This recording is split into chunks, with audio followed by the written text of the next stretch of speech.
नमस्कार सबैलाई। आज हामी एउटा गम्भीर तर धेरै वास्तविक विषयमा कुरा गर्दैछौं। किन कहिलेकाहीँ हामी अरूको दुःखमा भित्री रूपमा खुशी महसुस गर्छौं? मानिस स्वभावतः तुलना गर्ने प्राणी हो। हामी सबै आफैलाई अरूसँग तुलना गर्छौं, उसको सफलता, पैसा, रूप, पद, लोकप्रियता। जब कसैले हामीभन्दा राम्रो गर्छ, हाम्रो इगो अर्थात् अहंकारलाई चोट लाग्छ। तर जब त्यो व्यक्ति असफल हुन्छ, हाम्रो मनभित्र एउटा सानो सन्तोष पैदा हुन्छ।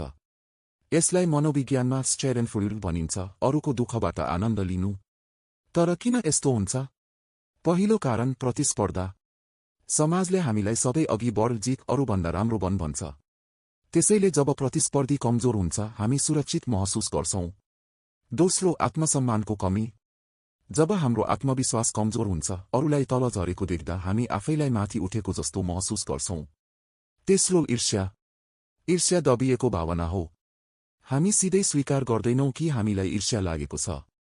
तर जब त्यो व्यक्ति समस्यामा पर्छ, भित्रैबाट ठिकै भयो भन्ने भावना आउन सक्छ। तर साँचो कुरा के हो भने, अरूको दुःखमा खुसी हुनु हाम्रो कमजोरीको संकेत हो, शक्ति होइन। भावनात्मक रूपमा परिपक्व व्यक्ति भने अरूको पीडामा सहानुभूति राख्छ। किनकि आज उसको पालो हो भने भोलि हाम्रो पनि हुन सक्छ। यदि हामी अरूको दुःखमा खुसी हुनुको सट्टा सहानुभूति, सहयोग र सकारात्मक सोच विकास गर्न सक्यौं भने हाम्रो मानसिक शान्ति धेरै बढ्छ। यदि यो भिडियो मन पर्यो भने लाइक, शेयर र सब्स्क्राइब गर्न नबिर्सनुहोस्। धन्यवाद।